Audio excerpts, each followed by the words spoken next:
Si ignoras lo que ocurrió antes de que nacieras, siempre serás un niño. Cicerón. Una hora con la historia, un nuevo enfoque del pasado deshaciendo mitos, con Pío Moa. Pues una semana más en Decisión Radio, una hora con la historia con don Pío Moa. Don Pío, muy buenas tardes. Hola, buenas tardes. Bueno, antes de meternos en materia, en el tema que hoy nos ocupa, si le parece, podríamos hacer alguna reflexión que usted tenga en su blog sobre la actualidad del momento, lo que está pasando en Ucrania, en Rusia, en el blog Más España, Más Democracia. Sí, bueno, como saben nuestros oyentes, tengo un blog que yo les recomiendo lo vean, trata de muchos temas, pero entre otros también de la historia que se está haciendo, la historia actual, ¿no? Y por eso estoy dedicando bastante espacio a la cuestión de Ucrania, ¿no? En realidad es la cuestión de la OTAN y Rusia, Ucrania como, digamos, como cosa intermedia, ¿no? Y claro, me pregunta un amigo que por qué digo, otro tema también es muy importante que trato es el de la colonización cultural. Así que hoy veremos estos dos asuntos, brevemente, antes de entrar en el tema principal, ¿no? Sí, sí. O sea que un amigo que me pregunta por qué digo que Putin tiene razón y por qué creo que perderá la guerra. Bueno, primero, tiene razón porque defiende a Rusia de la política agresiva de la OTAN. Aparte de que sacó a Rusia precisamente de la situación catastrófica en que quedó a la caída del régimen soviético. Y la OTAN es USA más Inglaterra de segunda. Luego los demás un poco de comparsas, ¿no? La agresión emplea como peón de brega al gobierno ucraniano con su permanente provocación antirrusa, porque el problema es que es un gobierno antirruso que se mete en la propia Rusia, por decir así, aparte de que es la primera Rusia, ¿no?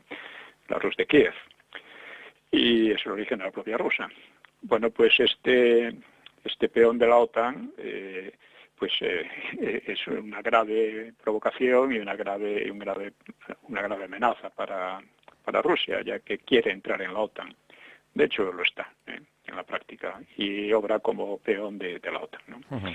Bueno, esta política agresiva, quiero señalar que ya fue denunciada en su momento por Kissinger, por Kennan y otros políticos e intelectuales sureños como un error fatal que desembocaría en la guerra.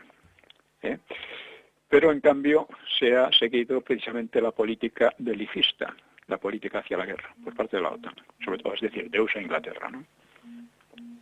El propósito de USA es mantener a Rusia en la mayor debilidad política y económica posible, arruinarla, lo que llevaría de vuelta al desastre de los años 90 y posiblemente a una hambruna como la que intentaron imponer a España en los años 40.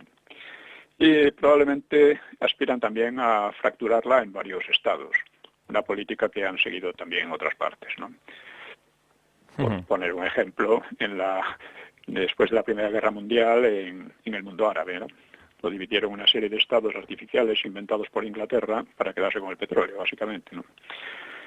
Bueno, no hay el menor dato que permita creer eso que dicen de que Putin quiere seguir una política expansionista para rehacer el imperio ruso o el imperio soviético. En cambio, sí hay datos de sobra para demostrar el expansionismo de la OTAN en varios escenarios, ¿no? No es Rusia la que rodea a la OTAN de bases militares, sino al contrario. Por otra parte, la desproporción de fuerzas es tan gigantesca que no deja a Rusia opciones. O sea, los presupuestos militares de USA son 13 veces superiores a los de Rusia y con los del resto de la OTAN llegan a 18 veces. O sea, solo este dato demuestra quién amenaza a quién. Rusia podría haberse salido con la suya si ganase la guerra en cuestión de días, pero parece que eso se está alejando. Y mientras, la estrategia de la OTAN consiste en ayudar a que la guerra se prolongue y a destrozar económicamente a Rusia. Pero aun si Rusia lograra imponerse rápidamente, vendrían después 1000 problemas. O sea, USA e Inglaterra, es decir, la OTAN, han obtenido victorias rápidas y aplastantes en Irak, Afganistán o Libia y casi en Siria. En todos los casos han dejado países destrozados, en guerras civiles, y finalmente la OTAN ha perdido esas guerras después de haber provocado cientos de miles de muertos y millones de refugiados. Estas cosas se olvidan, como si no hubiera pasado nada. Pero Rusia se enfrentaría a un problema no igual, pero sí parecido en Ucrania, aun si ganara la guerra enseguida. Es decir, sería el comienzo de los problemas, no el final. Putin ha cometido un error porque ha llevado el desafío demasiado lejos al amenazar abiertamente con una guerra nuclear que acabaría con Europa por lo menos, ¿no? Eso le deja como un peligro general y además terrorífico. Y claro está que la OTAN tiene también armas nucleares y además las armas son para algo. Y USA ya las usó en la Segunda Guerra Mundial. Pero la amenaza directa con ellas, lo único que suscita es el miedo y la oposición del mundo entero. Por eso casi toda Europa se ha alineado con la OTAN. En mi opinión, es muy posible que el propio Putin sea derrocado en Rusia. Sería quizá la forma más elemental de terminar el conflicto y de arreglarlo de Ucrania, suponiendo que los provocadores de Kiev hayan aprendido la lección y que también la haya aprendido la OTAN. Claro que por ahora solo es una posibilidad deseable, ¿no? Y otro punto que nos interesa especialmente es el argumento de la democracia empleado por la propaganda de la OTAN. Se trata de un pretexto, un simple pretexto, como el de las armas de destrucción masiva en Irak. Los problemas políticos de Rusia deben resolverlos los rusos. Y hoy las democracias occidentales avanzan rápidamente a tiranías, que por simplificar llamo tiranías LGTBI, impuestas por los medios de manipulación de masas, como la Triple M, y por determinadas fuerzas económicas. Por todo ello, España debe adoptar una política de neutralidad. España debería salir de la OTAN, que no solo no la defiende de nada, sino que invade nuestro país en el punto estratégico clave de Gibraltar, y que es aliada de Marruecos, que aspira a imitar a Inglaterra con Ceuta y Melilla, y que mantiene bases militares ya innecesarias en España, cuando ya no existe la Unión Soviética. Ni USA, ni Inglaterra, ni Marruecos son aliados y amigos de España. Muy al contrario, tienen intereses muy distintos, como demuestra lo que acabo de decir, ¿no? España supo permanecer neutral en las dos guerras mundiales, y esa tradición debe recuperarse. Un programa político de un partido alternativo debe ponerla sobre la mesa, junto con un programa cultural contra la colonización. O sea, estos son dos temas muy de fondo en la democracia española. O sea, la falta de una política exterior independiente y de una política cultural adecuada a las circunstancias internas y mundiales. Esto debemos planteárnoslo muy seriamente porque si no, la deriva que lleva España desde hace muchos años es incluso a la propia desaparición. Hay otro tema que he tratado y es en relación con Vox, porque un comentarista del blog de Firma Hegemón, pues ha pedido a los dirigentes de Vox una explicación sobre su política lingüística, que es en el fondo política cultural. Primero le dieron una respuesta confusa, insistió y recibió esta otra. Dice el señor de Vox que le ha contestado: nuestra oposición al apartheid lingüístico tiene que ver únicamente no está muy bien escrito en español, tiene que ver únicamente contra las lenguas territoriales como el catalán, valenciano o el vasco, que lo único que pretenden es el aislamiento social y la creación de fronteras y marginación de un sector de la población en ciertos territorios dentro de nuestra nación. Su objetivo final es atacar la unidad nacional. No es el caso de lenguas internacionales como el inglés, francés, etcétera, que lo que permiten es nuestra apertura, formación e internalización, no sé qué es la internalización, quizá debe ser internacionalización de nuestra nación. Su aprendizaje es, por consiguiente, urgente y necesario para nuestra economía y competitividad, y debe ser un pilar fundamental en nuestro sistema educativo. Dice, esperamos haber sido más claros esta vez. Bueno, pues... Sí.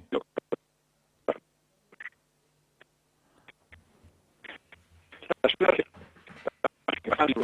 auspiciados y financiados por los gobiernos PP y PSOE contra la democracia y la unidad nacional. Esto no debe olvidarse. O sea, quienes están creando esta situación son ante todo los gobiernos de estos dos partidos. La unidad nacional se basa culturalmente en el idioma de origen castellano, pero que se ha hecho desde hace siglos el español común y el español distintivo del conjunto de España. Las lenguas regionales son un hecho histórico, no tienen por qué perturbar la unidad nacional y deben diferenciarse de su utilización política disgregadora, sin olvidar que quienes más han favorecido este perjuicio a la unidad nacional han sido los gobiernos del PP y el PSOE, porque claro, si olvidas esto, estás ya engañando, ¿no? Pero el inglés, que bueno, para disimular, el señor de Vox habla de lenguas internacionales, incluyendo el francés, pero se trata claramente del inglés, ¿no? Pues el inglés se está imponiendo desde hace décadas en España, desplazando progresivamente al español como lengua de cultura, desfigurando al español de muchas formas, inundando las ciudades con publicidad y tratando de imponerse como lengua de todas las profesiones. Es decir, te están diciendo abiertamente, si no sabes inglés no tendrás trabajo en España. Para colmo, se trata de imponerlo en una enseñanza bilingüe que arrincona al español a asignaturas secundarias. O sea, debe ser, la promotora de esto, que es del PP casualmente, y de la que no hablan nada en Vox, y deberían, es la Esperanza Aguirre, pues pretendía dar toda la enseñanza en inglés, excepto 2 o 3 asignaturas, como yo que sé, como educación física y tal y cual, ¿no? Que irían en español. Bueno, ellos dicen que debe ser un pilar fundamental de nuestro sistema educativo. Bueno, el fondo de esta idea es doble. Es la idea de que la lengua, que es la base de una cultura, es simplemente una herramienta útil. Y es útil en sentido de rentabilidad económica, no en sentido cultural.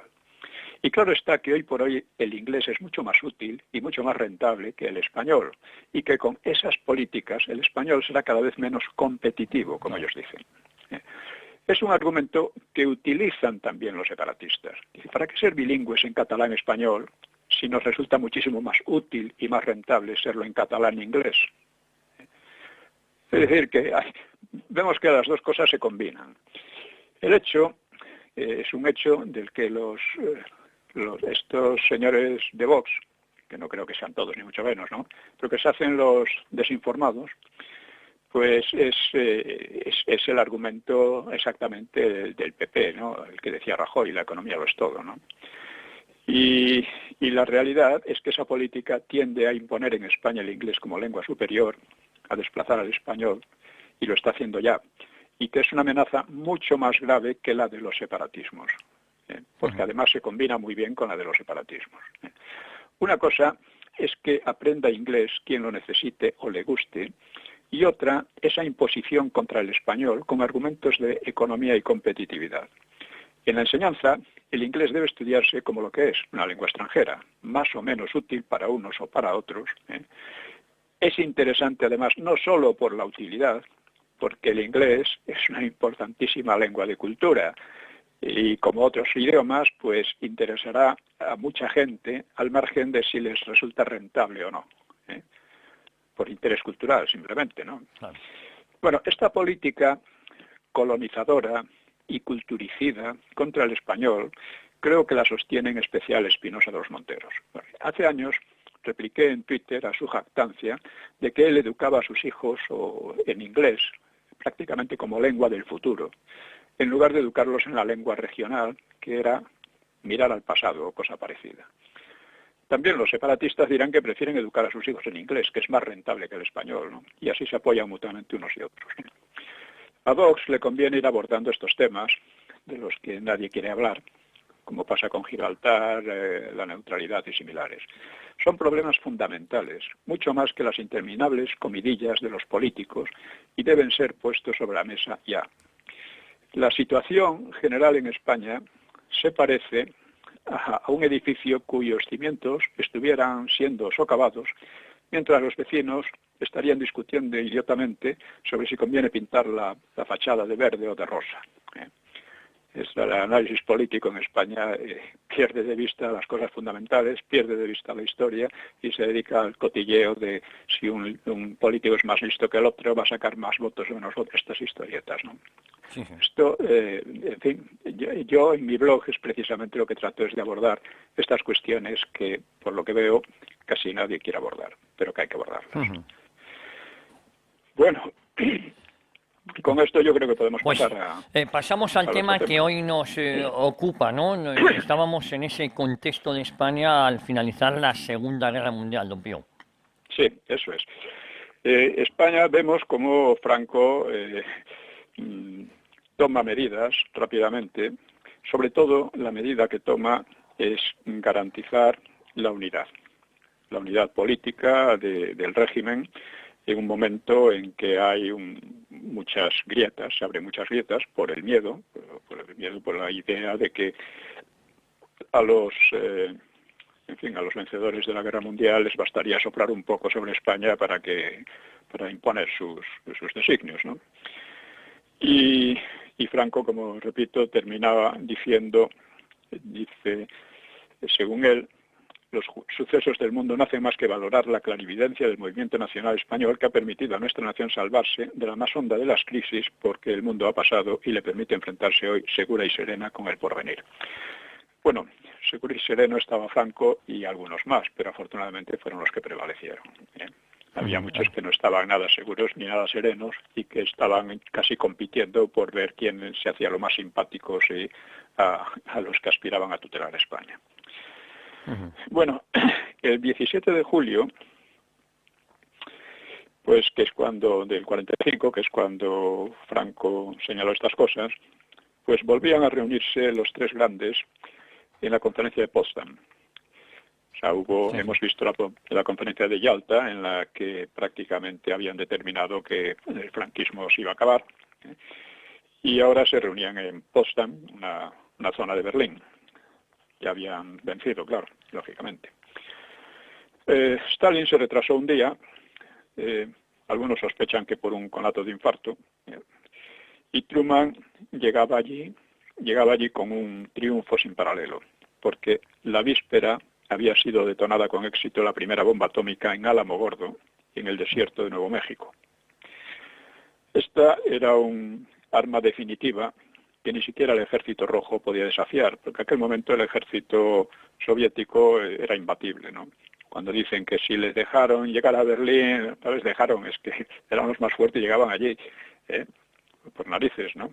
Los que estaban más cerca, por otra parte, ¿no? Y, en fin, ya digo, esta arma pues situaba a USA sin discusión posible a la cabeza de los poderes del mundo, ¿no? Stalin, en cambio, no se mostró muy impresionado cuando Truman le informó al respecto, ¿no? Debía estar más o menos al corriente a través del espionaje y dio orden de apresurar las investigaciones soviéticas. Es decir, en aquel momento nacía la era nuclear y la carrera nuclear. Es una cosa curiosa. Bueno, es decir, he señalado que en Europa se desarrolló un movimiento, una manera, ya desde el siglo XVI, desde el siglo XV, cuando dicen que ponía en primer lugar al ser humano y no a Dios. Bueno, es una manera de verlo equivocada, pero en algunos casos sí. Decir, el transformar la fe religiosa en fe en el ser humano, hacer un culto a la razón, o sea, hacer un culto del hombre al hombre, como si el hombre hubiera aparecido aquí por decisión propia, pues ha permitido inmensos avances, ¿no?, en ciencia, tecnología y demás. Pero, curiosamente, esos avances han llegado a una situación en la que el ser humano adquiere un poder divino, en cierto modo, el poder de destruirse a sí mismo, que es lo que estamos viendo que puede pasar, aunque esperemos que no con relación a Ucrania. Bueno, pero vamos al tema. Los acuerdos de la conferencia de Potsdam pues reprodujeron y ampliaron o concretaron los de Yalta, o sea, nuevas fronteras para Polonia y hegemonía en ella de los comunistas,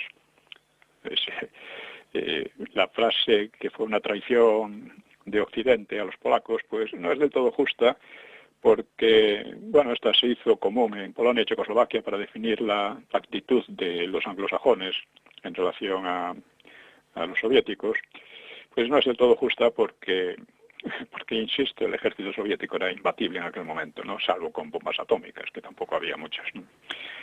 Ujú. Otro tema era la reducción en un 25% del territorio alemán anterior a la expansión nazi, la deportación a él de toda la población alemana que estaba asentada afuera, la exclusión de Austria, de los Sudetes, de Alsacia-Lorena y otras zonas que se había anexionado Hitler, la división de Alemania, así como la de Berlín y Viena, en 4 partes, el desmantelamiento del grueso de la industria pesada y de la que pudiera servir a fines militares, y la reducción del país, de Alemania, a la agricultura e industrias ligeras, desnazificación de la sociedad y persecución de los nazis.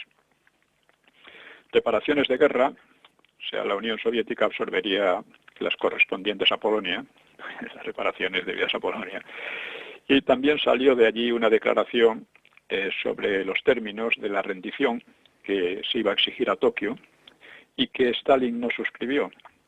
Stalin todavía estaba en paz con Japón, pero la suscribió el dirigente nacionalista chino Chiang Kai-shek, el cual se preparaba para la guerra civil con los comunistas, que 4 años más tarde iba a concluir con la victoria de los comunistas bajo el mando de Mao Zedong, en 1949. Bueno, antes de terminar la conferencia, ocurrió un hecho sorprendente y de la mayor trascendencia. Churchill perdió las elecciones frente al laborista Attlee, por 9 millones contra 14 millones, algo por el estilo, ¿no? Los electores ingleses expulsaban al héroe de la guerra y de la victoria, o sea, un hecho increíble, al que se han dado muy diversas explicaciones, incluyendo la de un castigo por la relativa complacencia de Churchill con respecto a Franco. Pero yo creo que lo que pesó realmente fue una tendencia que iba a imponerse en gran parte de Europa. Los ingleses, hartos de sangre, sudor y lágrimas, pues sentían temor a un eventual choque con el totalitarismo soviético, y Attlee supo explotarlo. Si había de surgir un nuevo conflicto, mejor con la mucha más débil España de Franco, que era lo que proponía Harold Lasky, que era una eminencia gris del laborismo. Decía que la nueva situación era incompatible con el totalitarismo. El totalitarismo, por lo visto, era Franco, no era la España de Franco y no la Unión Soviética, que eran aliados, ¿no? Y hay una anécdota graciosa de Churchill sobre Attlee, que decía: de repente llegó un taxi vacío a Downing Street, o sea, la casa del primer ministro, y de él se apeó Attlee. Es decir, que Attlee no era nada, el taxi estaba vacío, se quedaba con Attlee que es Churchill tenía frases ingeniosas. Bueno, además, la depresión de los años 30 y las exigencias de la guerra, que son exigencias colectivistas por naturaleza, pues habían inclinado a la sociedad inglesa a primar la seguridad y la intervención pública frente al individualismo liberal. El modelo que ofrecía Attlee era lo que se ha llamado estado de bienestar o estado-providencia, que esto nace con Bismarck en Alemania, pero este se desarrolla entonces como una pretensión omniabarcante realmente totalitaria, ¿no? El Estado iba a cuidar del individuo desde la cuna a la tumba. Esta es la expresión de Beveridge, cuyos informes desde 1942 pues moldearon a la opinión pública inglesa, o británica en este caso, ¿no? Ese ideal, según Churchill, dijo, exigiría un control tipo Gestapo. Exagerada porque la resistencia social también era grande, pero algo de eso tenía, ¿no? El que el Estado cuide de cada uno de nosotros desde la cuna a la tumba convierta a la sociedad en una sociedad de hormigas o algo por el estilo, ¿no? Por otra parte, ya en 1944, el economista austríaco-británico Friedrich Hayek había publicado su clásico Camino de servidumbre, en el cual alertaba sobre la similitud entre los planes socialistas y las realizaciones hitlerianas. Él decía: en Alemania e Italia los nazis y los fascistas apenas tuvieron que inventar algo. Los usos de los nuevos movimientos políticos que impregnaron todos los aspectos de la vida habían sido ya introducidos en ambos países por los socialistas. La idea de un partido que abrazase todas las actividades del individuo, desde la cuna a la tumba, que pretendía guiar sus opiniones sobre todas las cosas y que se recreaba en englobar todos los problemas en la concepción del mundo del partido, fue aplicada primero por los socialistas. Está describiendo la situación actual, ¿eh? Está describiendo la situación actual, es lo que pretenden los gobiernos actuales, en España y en USA, y en Europa y en USA. La denuncia era muy fuerte y muy importante, pero también exageraba hasta cierto punto, porque había también una resistencia. O sea que no se podía aplicar tal como se pretendía, en aquel momento por lo menos, ¿no? Pero de todas maneras el ansia de los ingleses de seguridad tenía tal fuerza que derrotó de modo humillante y sorprendente a Churchill, ¿no? Y claro, la elección de Attlee no convenía a España, porque era conocido su izquierdismo y se exhibieron fotos suyas en la España de la Guerra Civil alzando el puño al lado de personajes del Frente Popular, ¿no? Y como decía Harold Lasky, que era un ideólogo del Partido Laborista, pues proclamó eso: no creemos que la democracia y el totalitarismo puedan vivir juntos. Apuntaba a España, no a la Unión Soviética. Espectacular. Son cosas que conviene recordarlas porque, claro, revelan la realidad de las cosas, ¿no? Bueno, la nueva Europa, pues, echaba a andar en medio de ruinas, de hambre y de deportaciones. En la Unión Soviética hasta unos 3 millones de personas, o sea, ucranianos, chechenos, tártaros de Crimea, bálticos, etcétera, pues fueron acusadas de colaborar con los alemanes o de poco entusiasmo comunista y fueron expulsados al este de los Urales, o sea, hacia Siberia. El Gulag iba a absorber también a muchísimos, a innumerables y desdichados prisioneros soviéticos rescatados de los campos alemanes, pero que eran considerados traidores por haberse dejado capturar por la Wehrmacht.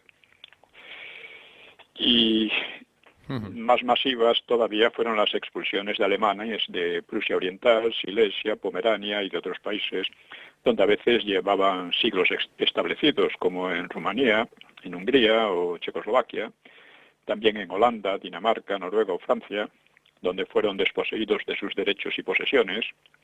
Y no hay que olvidar que en Holanda, Dinamarca, Noruega o Francia los nazis tuvieron una colaboración muy fuerte, ¿eh?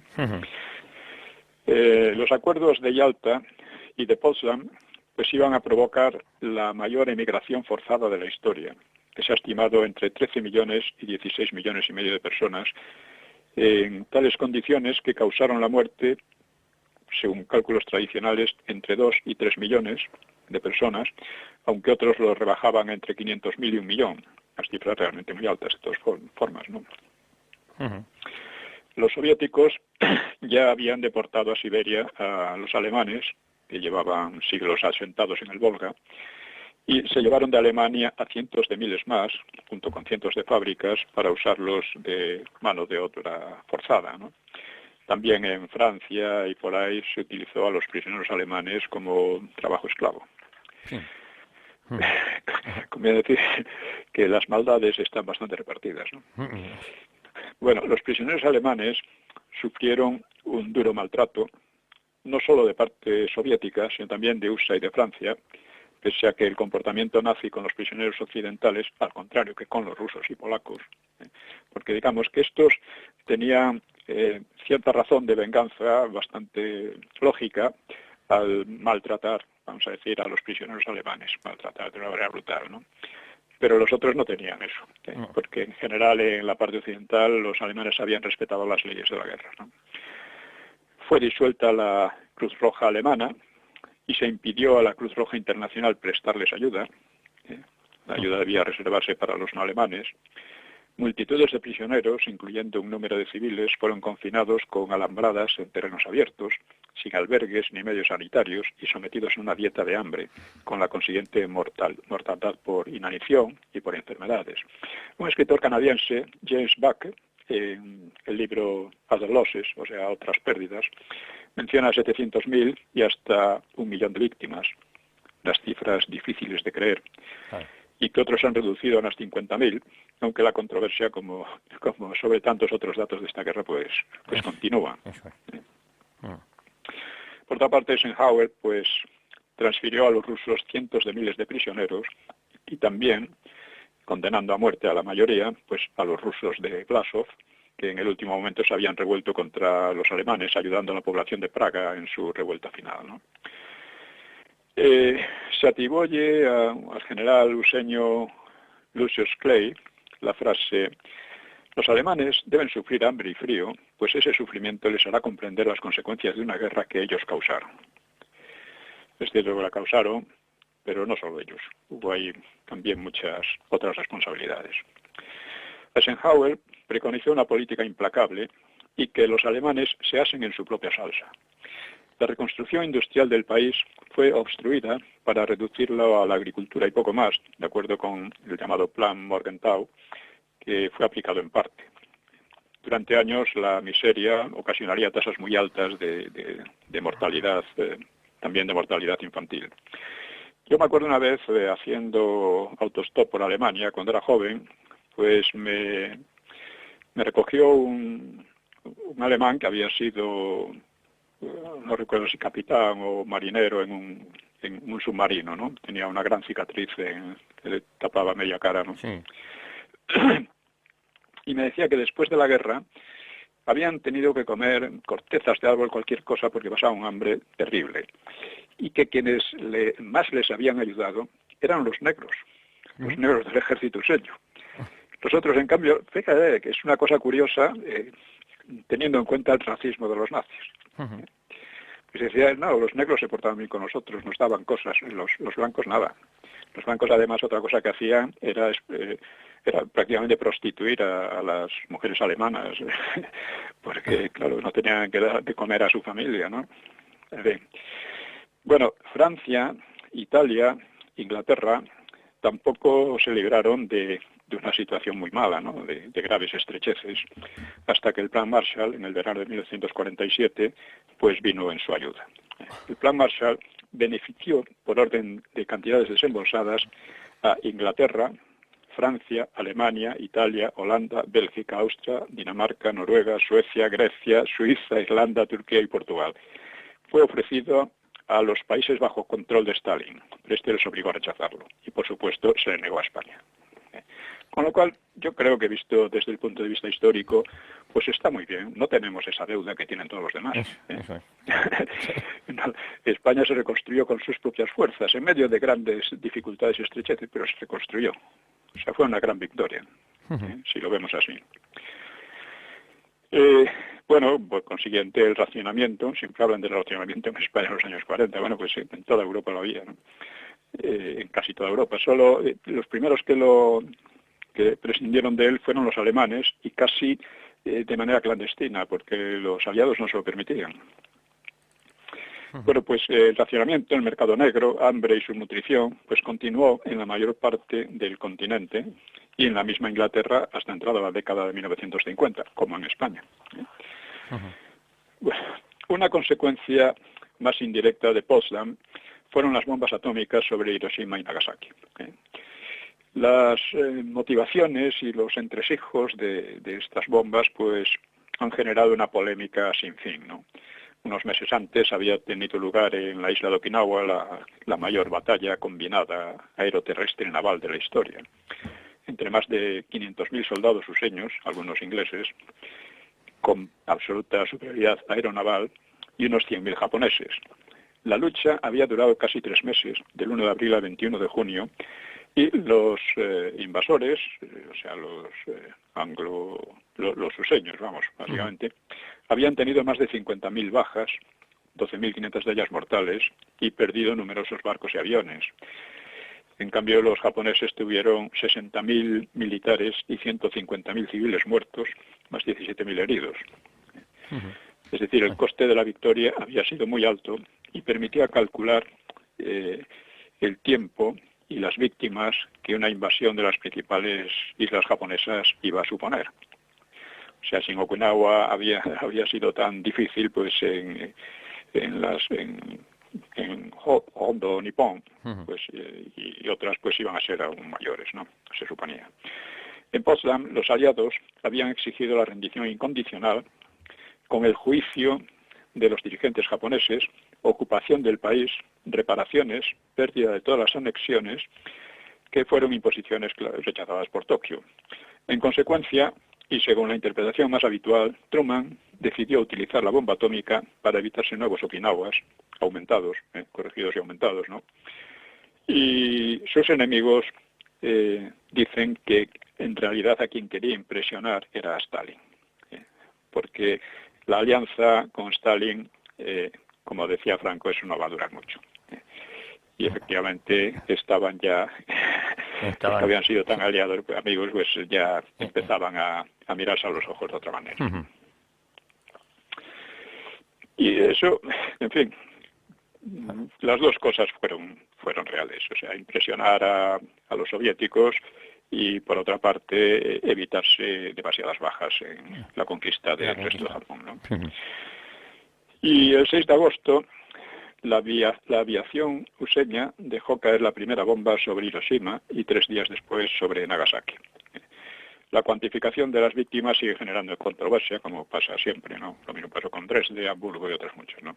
Pero suele estimarse entre 70.000 y el doble en Hiroshima y en torno a 50.000 a 75.000 en Nagasaki. O sea, Truman estaba muy contento por el éxito. El día 8, 2 después de Hiroshima, la Unión Soviética declaró a Japón una guerra que lógicamente se convirtió en un paseo militar por Manchuria y tal. Y el día 14, el emperador Hirohito pues anunció la capitulación, que se firmaría el 2 de septiembre. En la versión soviética, el factor decisivo de la rendición japonesa había sido el avance del ejército rojo por Manchuria y Corea, que había derrotado al ejército japonés de Kwantung, un ejército que estaba ya completamente desmoralizado, claro está. Bueno, pasamos a la cuestión de España. O sea, naturalmente, entre los temas que se abordaron por los 3 grandes en Potsdam se hallaba la cuestión de España. Stalin, pues, tenía el mayor interés en hundir a Franco, porque en definitiva Franco le había vencido indirectamente la guerra civil y luego además había enviado una división a combatirle en su propio territorio. Claro. Stalin razonó que el franquismo había sido impuesto por Alemania e Italia, que constituía un serio peligro para el resto de Europa y Latinoamérica, sus propias palabras, ya digo yo, empleo Latinoamérica, Hispanoamérica según. Pues eso constituía un serio peligro para, como digo, para para casi todo el mundo, y subsistía, decía él, sometiendo al pueblo a un terror brutal. Esto lo decía Stalin.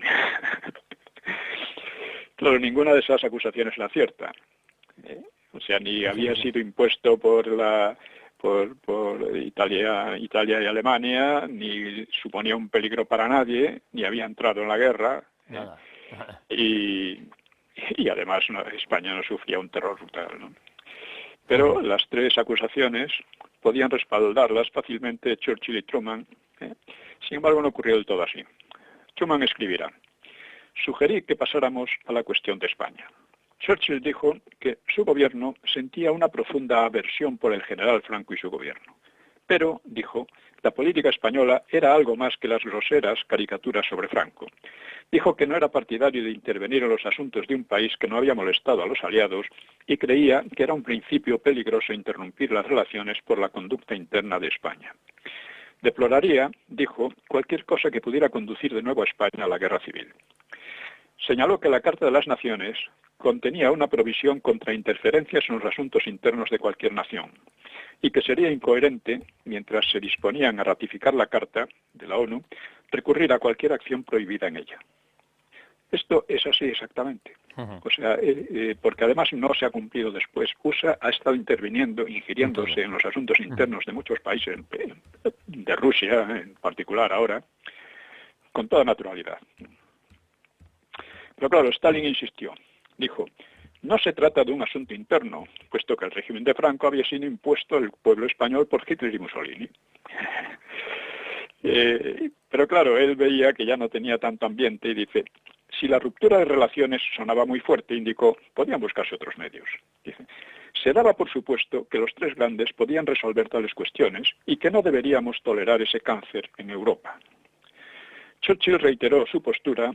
Estamos hablando de lo que decía Truman, recordando, de aquella conferencia. Reiteró su postura y mencionó el valioso comercio anglo-español que no deseaba interrumpir. Claro. Dice Churchill comprendía plenamente los sentimientos del mariscal Stalin, pues Franco había tenido la audacia de enviar la División Azul. Pero señaló que los españoles se habían abstenido de cualquier acción contra los ingleses, contra los británicos, en momentos en los que tal intervención habría sido desastrosa. Durante la Operación Torch, dijo, el simple bombardeo de los buques en la zona de Gibraltar habría producido un grave daño. La discusión, entonces, prosiguió con altibajos. Vi que no había posibilidad de acuerdo en este asunto de momento. Claro, cada uno veía un poco que sí, había que acabar con Franco, pero según y cómo, y ya veremos, porque era un grave riesgo. El 28 de julio, Attlee sustituyó a Churchill y Stalin volvió a la carga con los acuerdos de Yalta sobre el franquismo.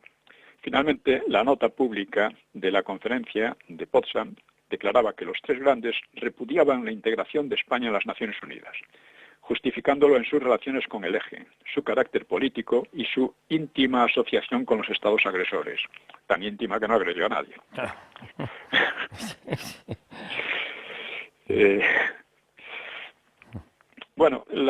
La nota esta de Potsdam pues podía augurar, y de hecho auguraba, un aislamiento sistemático de España y, claro, en el exilio pues cundió la impresión de que el régimen estaba definitivamente condenado y que convenía tomar posturas unitarias y rápidas, ¿no?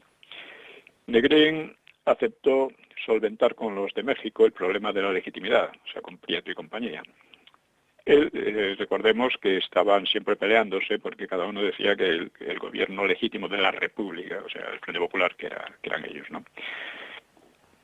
Negrín seguía considerándose el depositario de la legalidad republicana, la supuesta legalidad republicana, y además controlaba los cuantiosos y tentadores fondos del SERE. Esto era muy importante.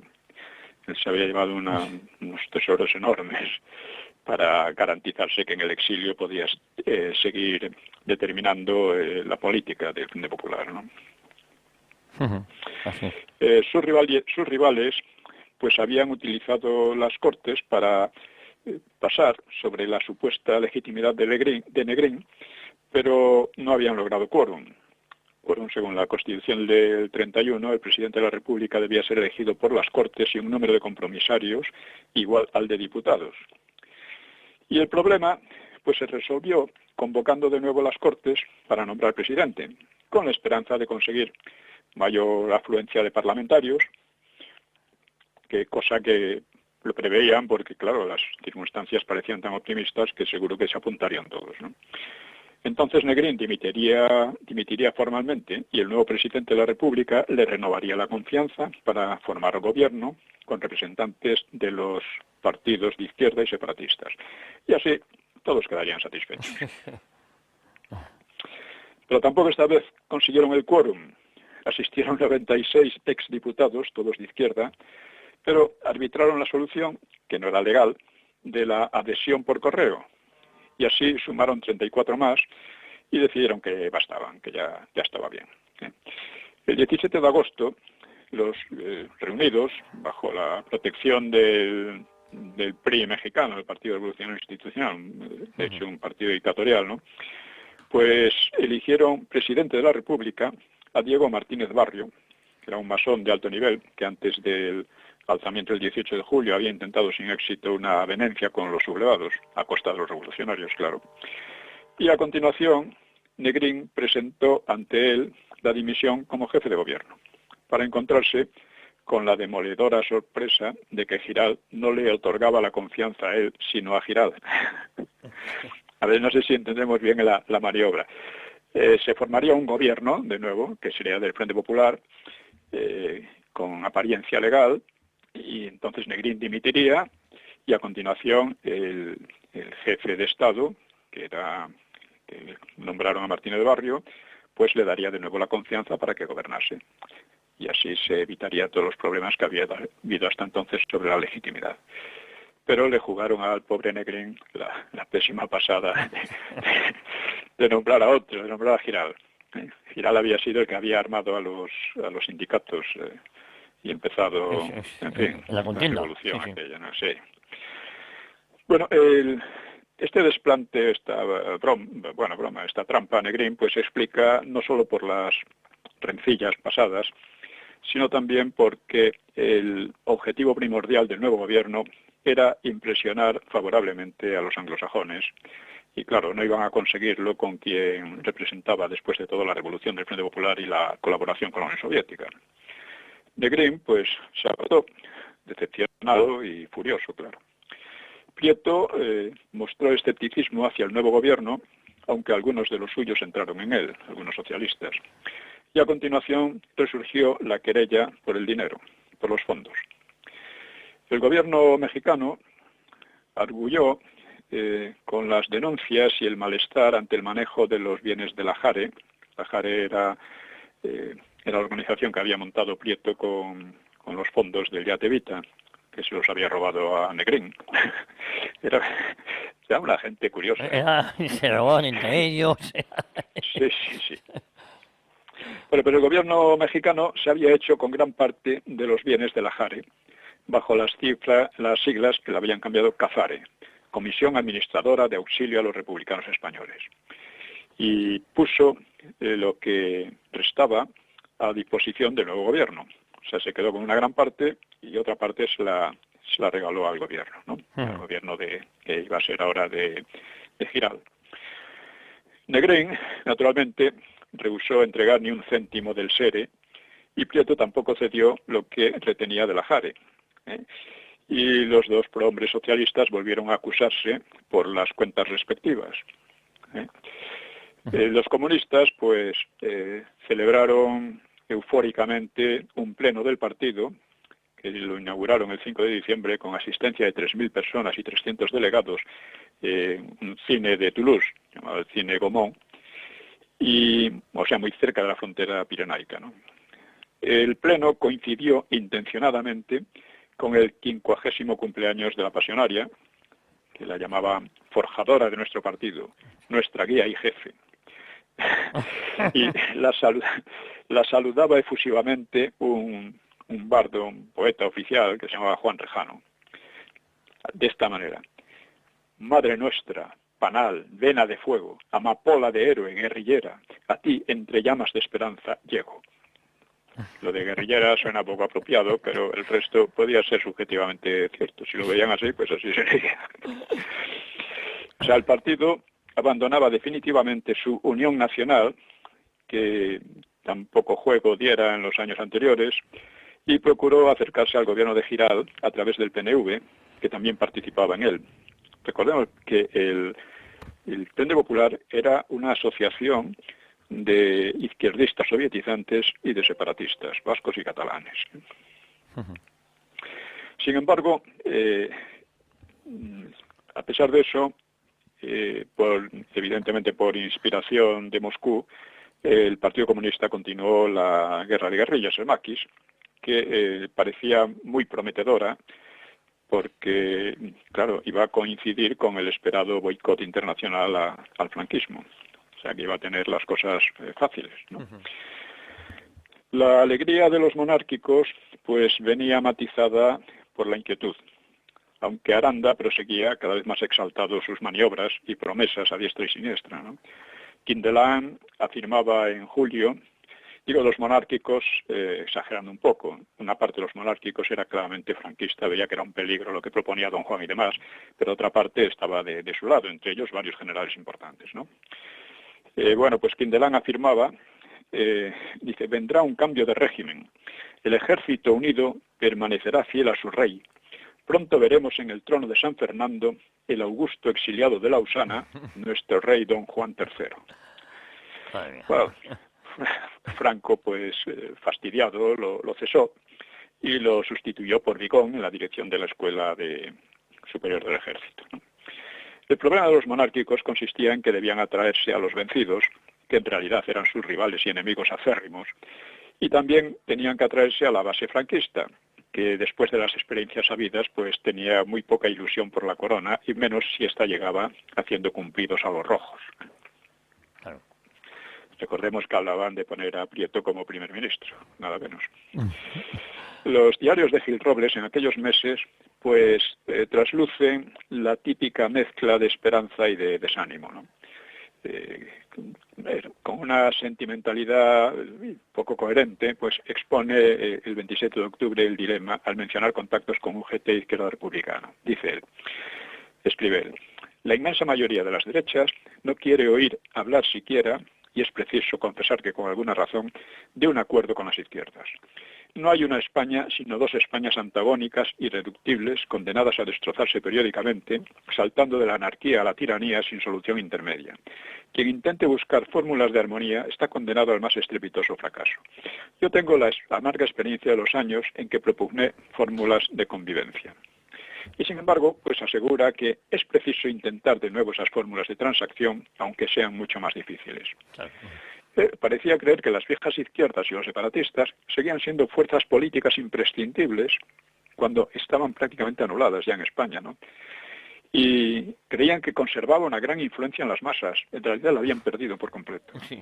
Nos quedan 5 minutos, don Pío. 5. Bueno, pues unas semanas antes, el 9 de septiembre, comentaba el antiguo jefe de la CEDA pues unas maniobras auspiciadas por Londres para armonizar las izquierdas moderadas con los monárquicos sobre bases como estas. Una, eliminación de todo espíritu de venganza, renuncia a responsabilidades políticas con enjuiciamiento de las figuras más sobresalientes del régimen por delitos comunes. Aceptación de la monarquía mientras no se celebre un plebiscito sobre la forma de gobierno. Obviamente las dos primeras condiciones se contradecían, ¿no? Y las derechas y a muchos izquierdistas o exizquierdistas les dejaría asombrados a pretensión de juzgar delitos comunes por parte de quienes, entre otras muchas cosas, habían expoliado incontables bienes particulares y del patrimonio nacional, pues no habían saqueado solo ni principalmente las izquierdas y extremistas, ¿no?